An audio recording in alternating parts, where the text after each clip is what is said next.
We can start, Professor Hildeberto. Okay. Good morning, everybody. It's a pleasure to introduce Mark Levi from Pennsylvania State University. Mark has been one of the visitors here, and through his excellent course, he has helped in the formation of this group, and we thank him for this. And today we are going to listen to him in this talk, talking about counterintuitive effects in mechanics. Please, Mark. Oh, thank you very much, Hildeberto. It's I remember with pleasure my visits to Recife. It was just a wonderful time, and I want to wish you a happy birthday, somewhat belatedly. So I wanted to give some unpretentious discussion to be trying to be as entertaining as I can be, and so I thought that I'll discuss these three effects in mechanics that always fascinated me, and in the beginning I'll just give some older results, and in the end I'll mention some relatively new observations, so a couple of years old or so. So those three effects are the gyroscopic effect. Oh, can you see? Sorry, I need to do this. Can you see this now? The red dot running? Yes. Okay, great. So I will describe the thing that we all knew since we were children, playing with the spinning tops. And I will mention the connection of this with the Gaussian curvature and the Lagrange top, and then I'll describe. So these are historical in chronological order, so to speak. Of course, the gyroscopic effect was probably the first thing to be discovered. Then the Kapizza Stephenson effect. It's the amazing thing that the pendulum, whose pivot point is vibrated in a vertical direction, becomes stable, and so. And then the last thing I'll mention is the so-called Ponderomotive Magnetism. It's an effect that reminds a little bit of the Faraday's law that a variable electric field creates magnetic field. And there is a mathematical, I don't even want to say analog counterpart, that a rapidly changing for example, gravitational field has the effect on a particle in that field as if that makes it feel as if the particle is subject to some magnetic force, as if it were charged. Of course, it's not charged. There is no electricity involved. But in classical mechanics, there is this Faraday-like phenomenon hidden. And then I'll mention a couple of open questions. Okay, so the gyroscopic effect, I just wanted to can you describe how this relates to geometry? And first, just for fun, a naive question. So in graduate courses, we are studying the motion of the rigid body, and but a very naive question I remember after studying Goldstein, and I was asking myself, why, what is it really that keeps the spinning top from falling over? And I want to say that there is this geodesic curvature effect that explains it. So here is the explanation, kind of a heuristic, intuitive explanation of what prevents the gyroscope from falling over. So instead of the gyroscope, let's take a bicycle wheel, and this is the axle, and we hang the wheel on the string like shown, and the wheel is spinning rapidly, and we will observe that the wheel will precess, the axle will remain more or less horizontal, and it will precess like this little arrow shows, but will not fall. And what causes this? Well, here is the explanation in this picture. So let's look at the wheel from above. So this is the top view of the wheel. And I look at three snapshots of the particle on the wheel. So it starts here, here, here. And you see, because as the wheel precesses, this particle travels in a path. Well, it travels on a sphere, right? But the path the particle takes has curvature, geodesic curvature, and therefore it exerts a centrifugal force. It wants to go in a tangent, but this centrifugal force, you see, it's shown here, and the counterpart force similarly on the bottom. So these two forces create the torque, and it is this torque that counterbalances gravitational torque that tries to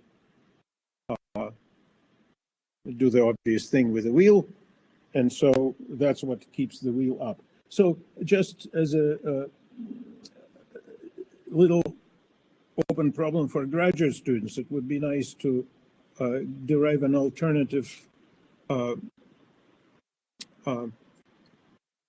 to produce an alternative derivation for the standard formulas that one finds in texts on rigid bodies. So when a rigid body rotates, one can basically integrate these centrifugal forces, which means integrating geodesic curvatures with certain weights over the whole rigid body to get the expression for the torque given the angular velocity. Okay, so I don't know if I'll have the time, but one observation is that this torque that prevents the wheel from falling down. So this torque is proportional to, obviously it's proportional to the angular momentum of the wheel around the axis. Or it's not obvious, but it's very plausible. And it's proportional to the speed at which, to the angular velocity of this precession, of the precession around this string. And I just wanted to mention that this formula one can get a very naive derivation. Well, I will discuss it later if I have time, sorry. Okay, so this is the first observation. Now,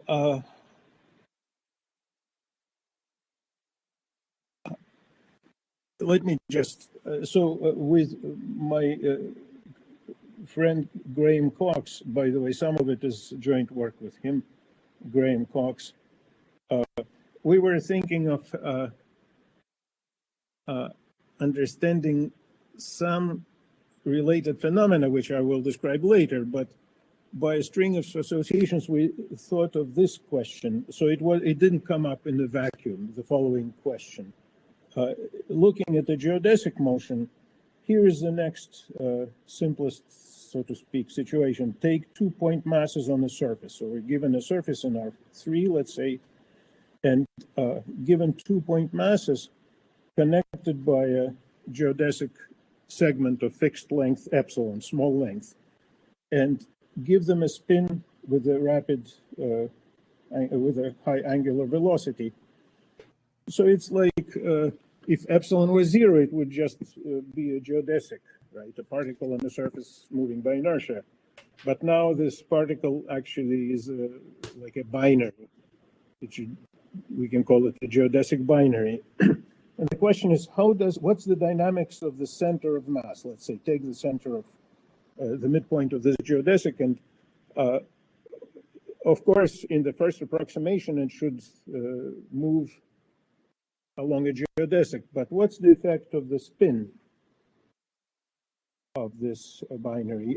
This really came from celestial mechanics. We were thinking of the effect if you take a dumbbell orbiting a planet, let's say, but the dumbbell is spinning rapidly. What's the effect of that spin? And so that suggested this question, and other related questions also gave rise to this geodesic question. Well, we wrote the equations. It's a little bit messy, so one can look at a cleaner problem instead of looking at the two point masses spinning around the common center, we can think of smearing these point masses into a disk. And even simpler, we can make this disk be a tangent in the tangent plane. Rather than lying on the surface, we can consider a tangent disk. So I'm motivating this seemingly artificial question. What's the dynamics of a disk which is constrained to be tangent to a given surface and spins? And here's the statement. It turns out that the answer is very clean. So this disk, if it wasn't spinning, it would be, roughly speaking, moving along the geodesic. It's not quite right, but the spin of the disk, so here's this, if it moves with velocity v, then it is subject to a force perpendicular to the velocity in the tangent plane, of course. And the magnitude of this force is the cross product of the velocity and the normal vector whose length is the Gaussian curvature of the surface. So here's the formal expression. Forces, and it's proportional to the angular momentum of spin of the disk spin around the center, around its axis. So this is exactly like Lorentz formula for the force acting on a charged particle in a magnetic field. So if there was a magnetic field perpendicular to the surface, then the force on a charged particle of charge q would be the charge times velocity cross product with the magnetic field, right? That's the Lorentz force. This is exactly the same expression, except the charge is the angular momentum, and the magnetic field is the Gauss vector, so to speak, the normal vector whose length is Gauss curvature. And the only difference is the sign. Okay, here is the cross product is in the opposite order, but that's okay. So if I have time, I will give a heuristic explanation of why this happens. And in this heuristic explanation, this formula plays a key role. Why should there be a force perpendicular to the velocity?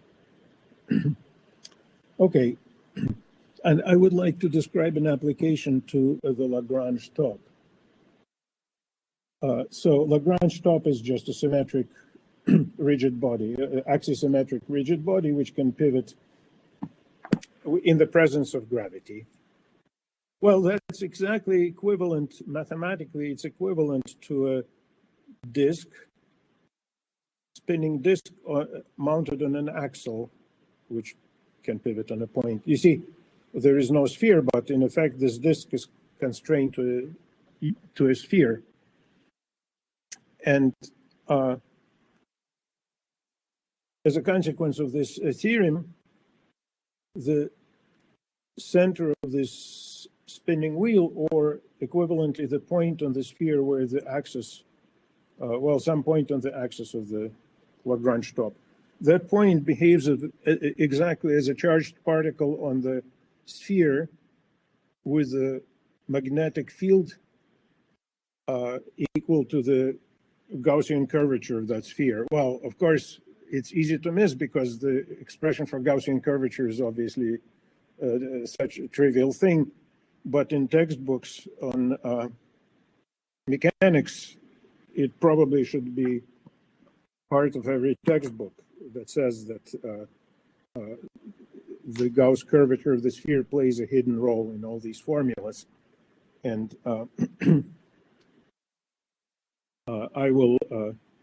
I can give a reference to this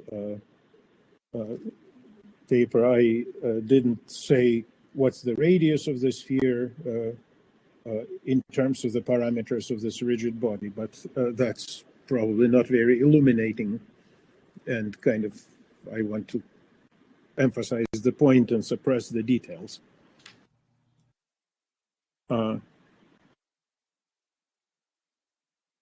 yeah, if there are any questions.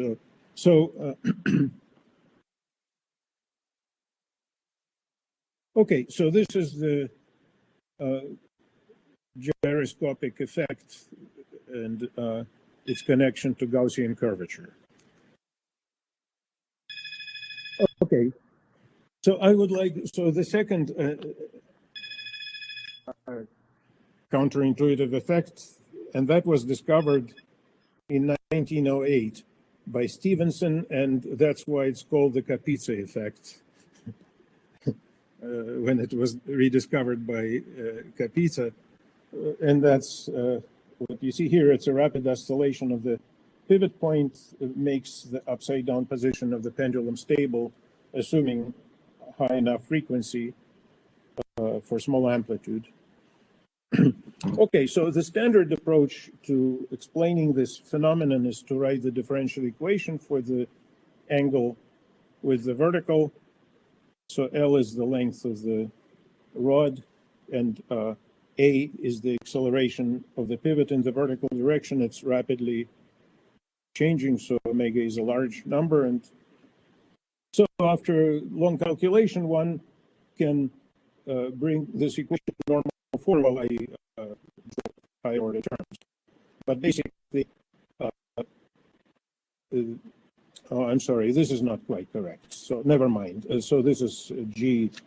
I should put, I am missing the sine theta.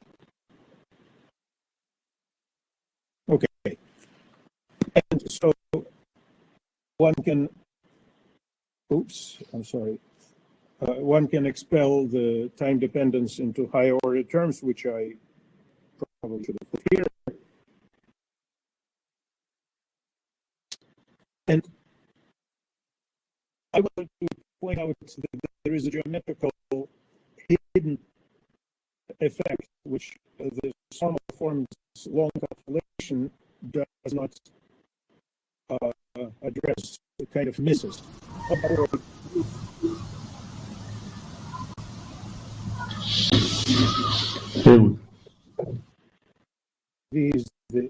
Sorry, we have problems of sound. Oh, no problem. V is the speed of the antiderivative acceleration, and okay, so here is a geometrical kind of hidden geometry behind this normal form. Like I said, the pivot oscillates with a tremendous frequency, so the force is quite large. And that means the compression of the, or tension of the rod is very large compared to gravity. And if we say, like Aristotle, that the force, the velocity is proportional to force, and look at the force on this point mass. Let's say the pendulum is just a point mass on the weightless rod. The force is acting along this line, and let me say the displacement is in the direction of the force. So this is, of course, not the case, but to the leading order, it's not an unreasonable approximation.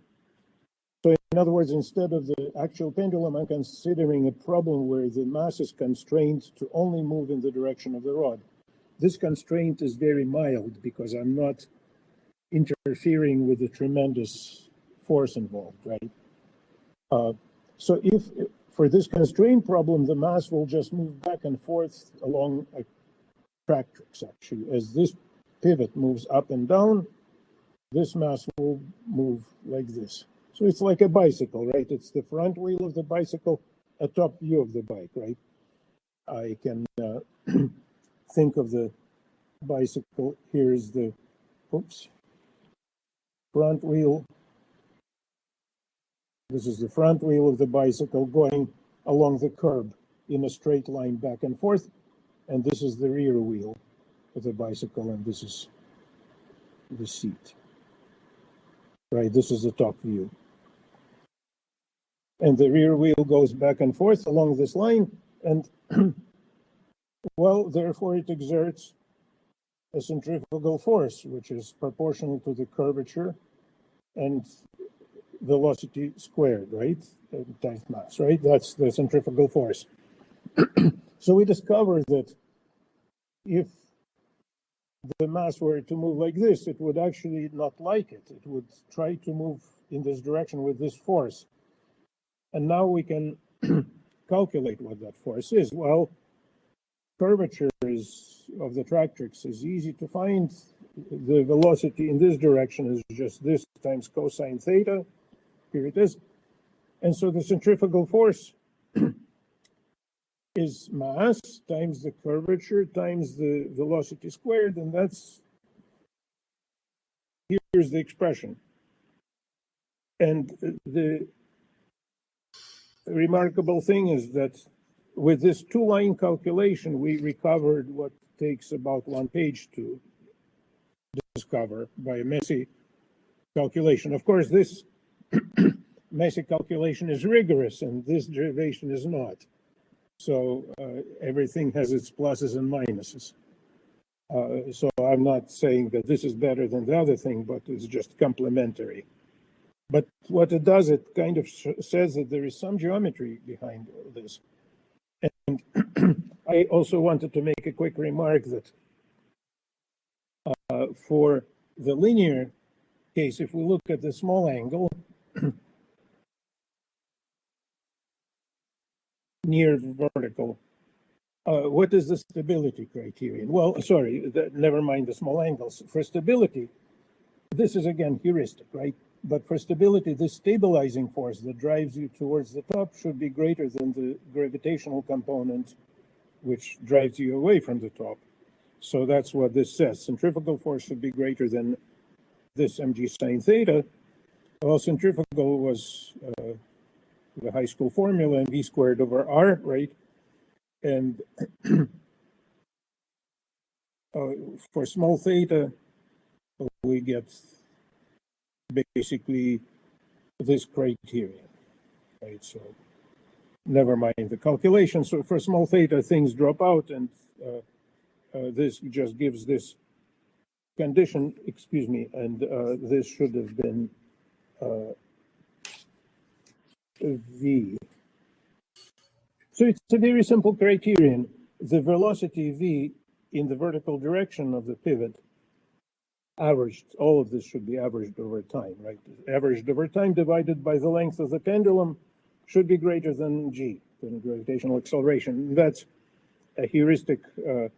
And what's interesting is that this heuristically derived condition is exactly what you would get by computing the Floquet matrix of the linearized. So you take the original ODE. Here it is. Yeah, take the original ODE, linearize it, so get rid of sign, and compute the normal form, the leading term of the Floquet matrix. And the stability condition of the Floquet matrix turns out to be exactly equivalent. So, for example, this derivation of the equivalence criterion in Arnold's book takes about 1 page to do even for the piecewise constant acceleration. Whereas here, this calculation is, well, admittedly, it's not rigorous, but it gives the same result. So I guess geometry illuminates something. And the same approach can be applied to the double pendulum. In this case, this is the configuration space of the double pendulum as a 2 torus. And one can think of this problem as vibrating a 2 torus in R4, right? Because the coordinates of these points are, say, x1, y1, x2, y2. So this is the configuration of this is a 2 torus lying in R4, and by vibrating this pivot up and down, we're thus vibrating the 2 torus in R4, and just like in the pendulum case, we're vibrating a circle, right, in R2. And we are looking at the dynamics of a particle constrained to a vibrating constraint. And so that's the yeah, maybe I should just very briefly mention this connection. So referring to the inverted pendulum still. So we have a point, the pendulum, and this pivot vibrates. So the center of the circle vibrates and the point mass is on that circle. So if we look at the family of these circles at different times, see, these constraints are only acting in the normal direction to the surface. These are normal constraints. And so if we look at the normal family, at the family of curves normal to these circles, these form tractrices, and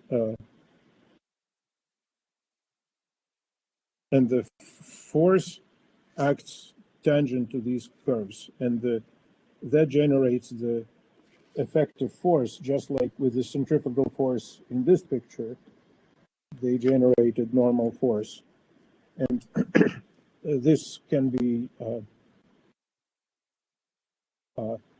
used, by the way, to, for example, the theory of averaging. So I just want to say that this equation, even though this comes from a inverted pendulum, but it's just a general Hill's equation if you linearize it, right? So averaging it can be done geometrically. So it doesn't have to have come from the pendulum. It's just if one takes just any Hill's equation, or even, in fact, more general. So I'll just say it like this.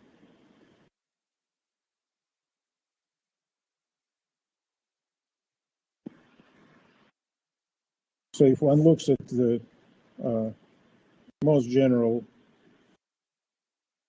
second order ODE like this, with a rapid time dependence, one can also obtain a normal form by purely geometrical mean, which I will not describe, but the idea is the same. You can interpret this phi as the arc length parameter on a certain curve defined in terms of the potential V. And this curve vibrates in R2 and gives rise to the normal family, and the curvature of that normal family will enter the normal form. So it's an interesting thing that there is this simple geometry that is kind of hiding behind normal form. Okay, so and let me just describe the last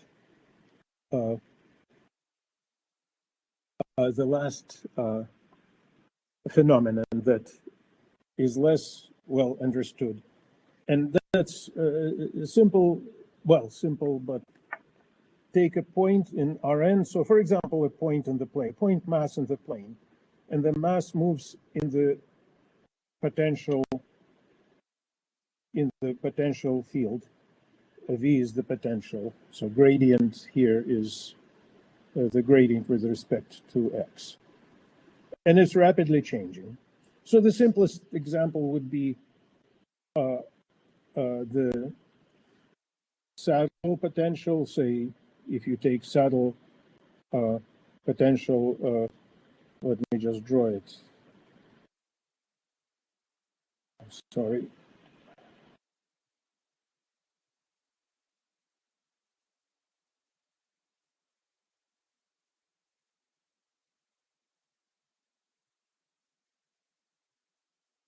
And if the saddle rotates, so for example, one can take x squared minus y, x x2 squared, something like this, the graph of the hyperboloid, and rotated so that the graph rotates with a high angular velocity. And here's what happens. So it turns out that, so this is a theorem with Graham Cox again, one can get rid of the time dependence to the leading order.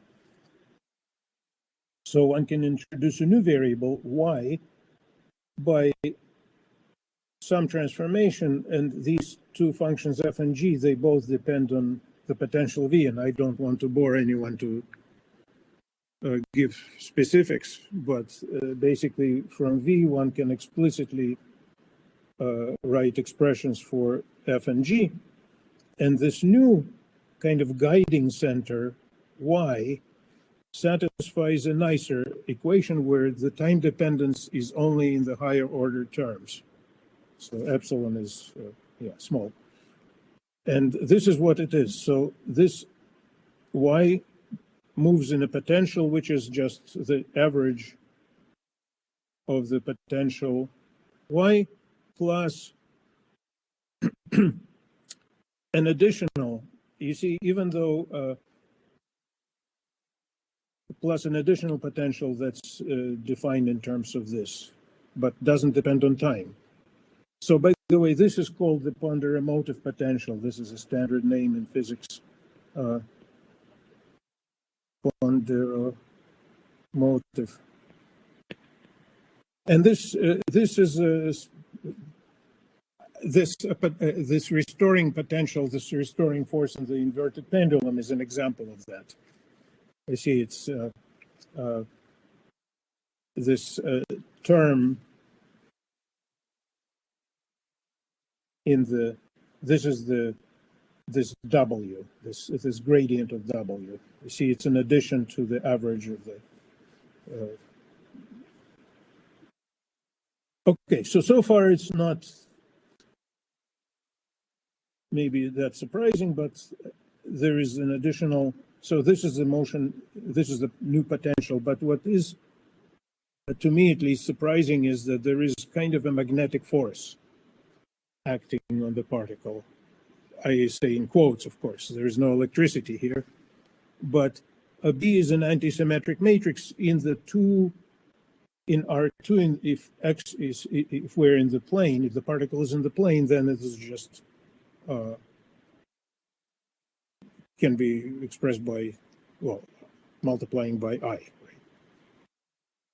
And what's also interesting is that this force is linear in the velocity. Well, of course, there is stuff here, but to the leading order. So B is the anti-symmetric matrix in general, so that this force is perpendicular to the velocity.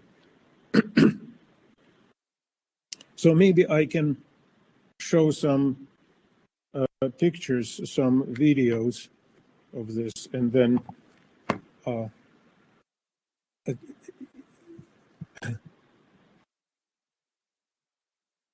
unfortunately, technologically, I'm a little bit backwards. Can you see my screen? So this is the picture of the. Can you see this picture? Yes, yes. Okay, great. So I will. I hope this will also be seen. Can you see the movie? Yes, yes. Okay, good. So this is the old video I made of the inverted pendulum. You can see the vibration is provided by the jigsaw, and restoring force.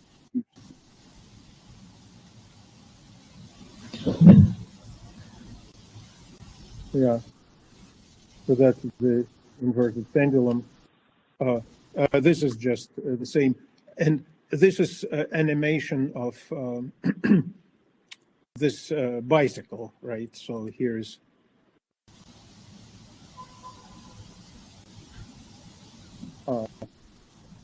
yeah. So and this arrow shows the centrifugal force. I should have said average. The assumption is the amplitude is small, so this arc is short, is meant to be short. Here's an interesting kind of footnote. the mathematical interpretation of this inverted pendulum, another interpretation of the inverted, take a slab of glass on top, right? This is the slab of glass, and then open gaps like this. So without gaps open, the parallel beam of light will simply pass through and remain unchanged, right? But the interesting thing is that when you open gaps, then this becomes like a magnifying lens. It's kind of similar to the pendulum, right? If you have no gravity, the above corresponds to the pendulum with no gravity, so it's neutrally stable. But when you start vibrating the pivot, that direction of vibration becomes stable, and so this is the same thing. Okay. And here's another, I just wanted to mention the connection with the bicycle, which I didn't made only tangentially. So, like I said, in the geometrical explanation of the stability I gave for the inverted pendulum, the bicycle kind of plays a role, right? So it turns out that this connection with the quote unquote bicycle goes deeper. And so here is just illustration. So the rear wheel goes around the red curve, right?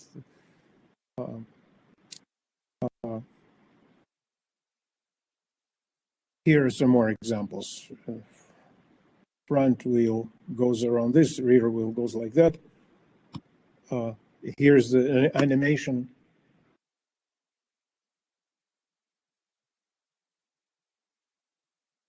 So I want to say that this purely kinematic problem is related to the pendulum. So if you think instead of this as a pendulum whose pivot you guide in a closed path, the question is, what does the pendulum do if you rapidly twirl the pivot point, not back and forth, but maybe in a closed path? That's the, here's another one.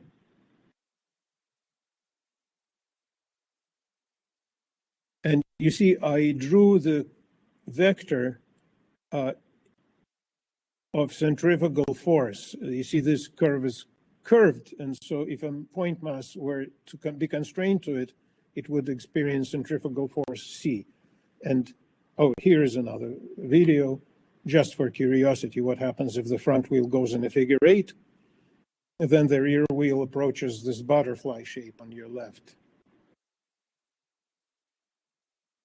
That has nothing to do with what I discussed, but this is just a fun thing to watch. So this is a stable, it approaches a stable periodic path. And so I just want to very quickly describe a little bit further what is the connection between this bicycle on the one hand and the pendulum whose pivot is going in a closed path rapidly on the other. So this is the old thing, the Fritz planimeter. Fritz was a Danish cavalry officer who came up with this way to measure areas. So you take a hatchet, which the sharp end can slide in the direction of the hatchet, but not sideways. And if you want to measure this area, you just guide this needle around and the hatchet will follow the path, and you measure the angle, and this angle is to the leading order proportional to the area. So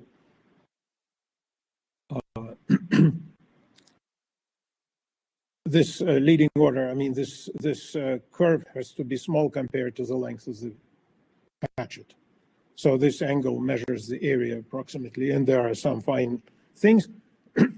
This angle by which the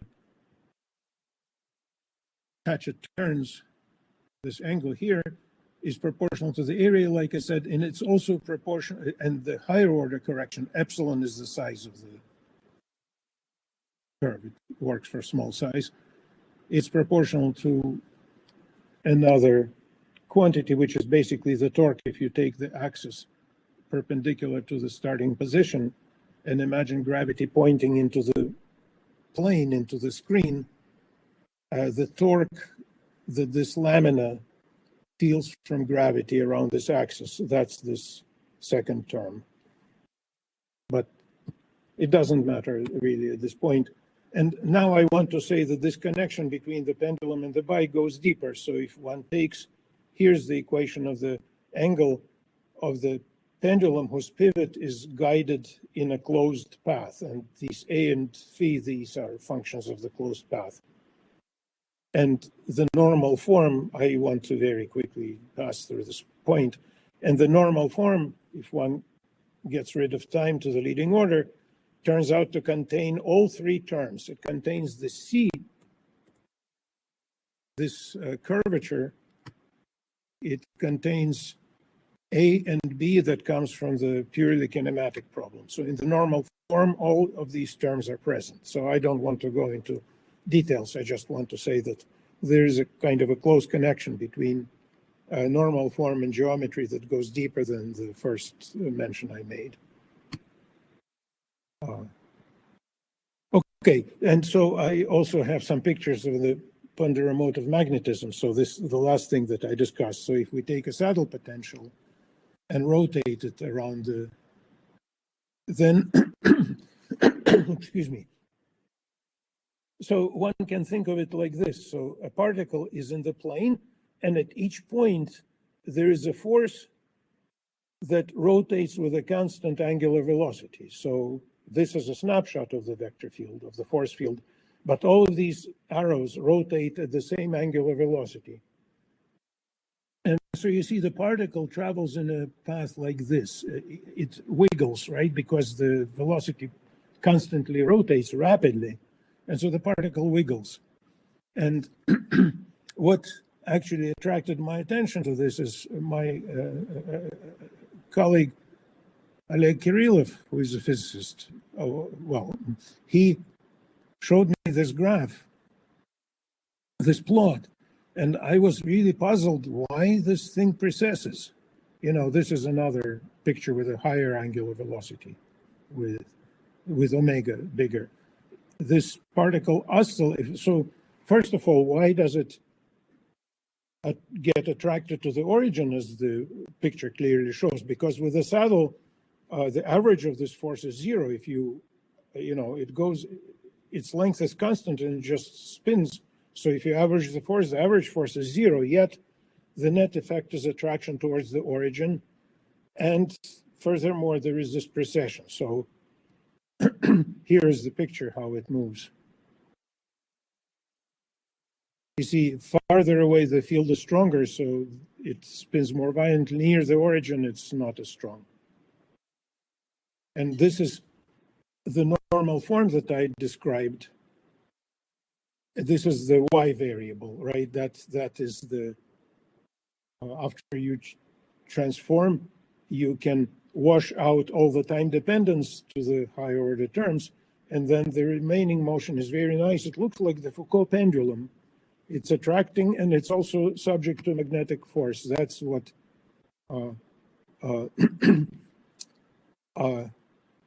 yeah, and I probably should stop. Yeah, I should just mention a couple of open questions. So I will not even write anything. I'll just say that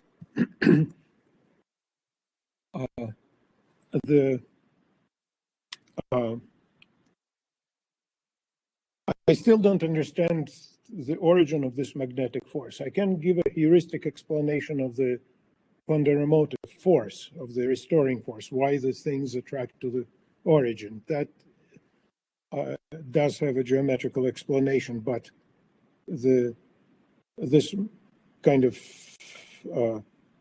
Lorentz-like force, I don't know what is the geometrical origin of it, and I think it would be interesting to find out because it's kind of a fundamental thing. Because every time, whenever you have a rapidly changing force field, potential field, by averaging it, one finds this magnetic effect present. For example, if one take an asteroid, elongated asteroid, and spin it really fast, and look at the dust particle in the gravitational field of this asteroid, of course, the dust particle will jiggle because the asteroid spins fast. But if one averages out these jiggles, this kind of the average position, the center of these jiggles will move as if it was a charged particle in magnetic field. And I don't have an explanation of this. I was trying to see if this can be explained in terms of the spinning disk tangent to the surface, like these trajectories are geodesics in the Jacobi metric, and so maybe the curvature of the Jacobi metric could have something to do with it, but I didn't succeed. So I guess that's the main open question, I think. And I think I ran out of time. So at the same moment, I ran out of ideas. So. Okay. Very nice talk. Okay, Mark, very nice talk. Now let's see open questions or comments.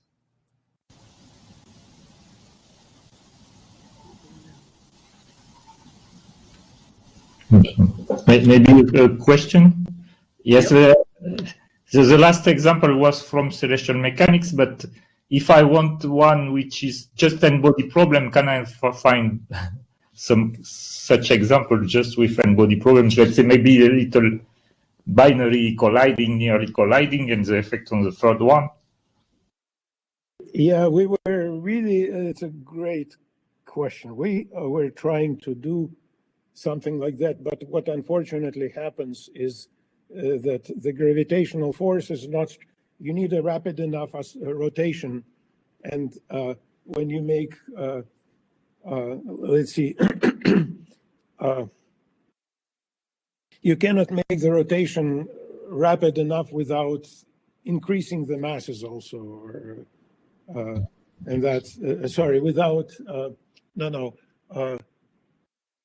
I mean, because of the Newtonian potential, the rotation cannot be too fast. That's the problem. Yeah. So,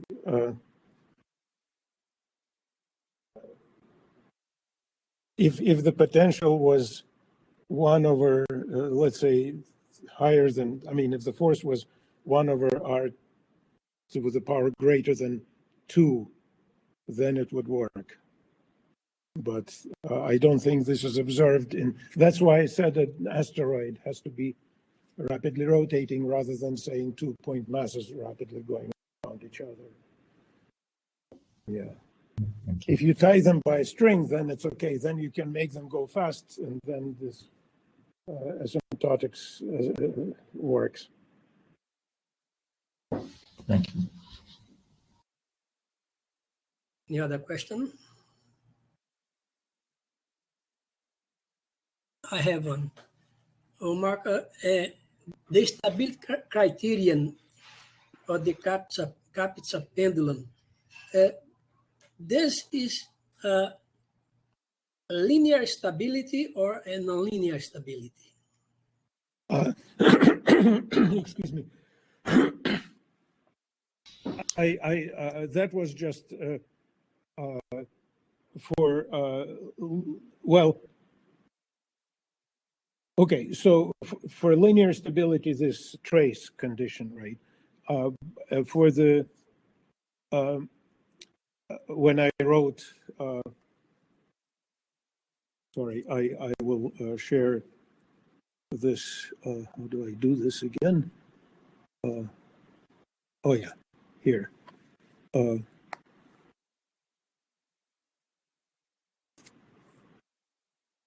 Sorry about this.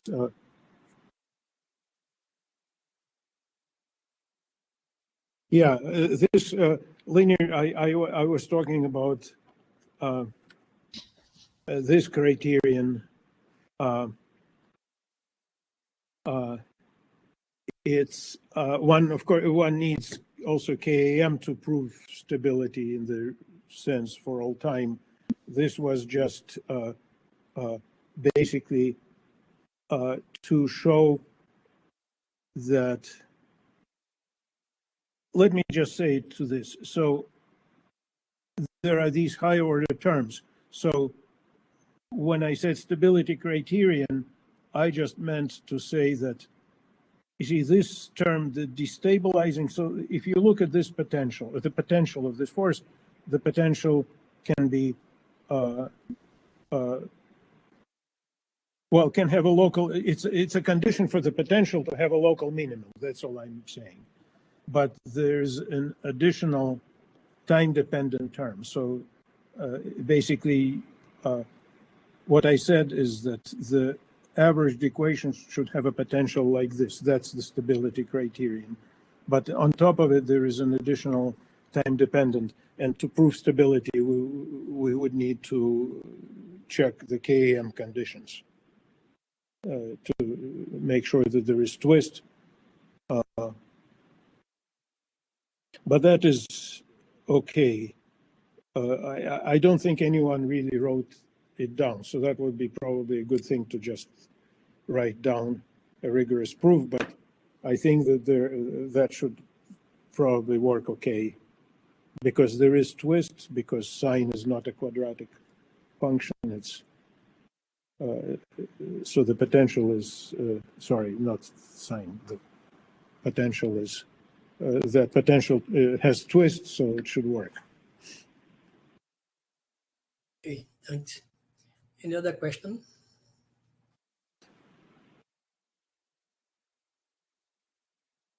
Well, let's thank the speaker again.